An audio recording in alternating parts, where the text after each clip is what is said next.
दिल मोने जारुमाल में। और कुछ गाने तो ऐसे हैं कि पर खंड होया जिला हाई सोनपुर सहिला। भाई तो अपने गाने की फरमाइश बता देना आप। ठीक है हम सुना रहे हैं, आप सोच के बताइएगा। और कहना है कि चाह के भी तुम भूल न पाएबो, चाह के भी तुम भूल न पाएबो।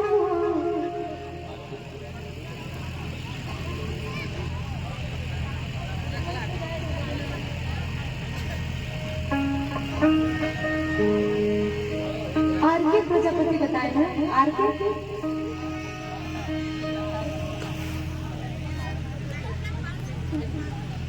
क्या नाम बताए भैया? आर.के. Prajapati, RP, RP. क्या बात है, आर.के. प्रजापति जी की तरफ से ये बहुत ही सुंदर सा पुरस्कार मिला है। और हाँ, क्योंकि हमारी माताएं बहनें भी हैं उपस्थित हैं, तो हम सोचे थे कि इतना लाइट में गाने ना हो, तो लेकिन आपकी फरमाइश से तो उसको हम चेंज कर देंगे, लेकिन शुरुआत कर देते हैं। क्या बताएं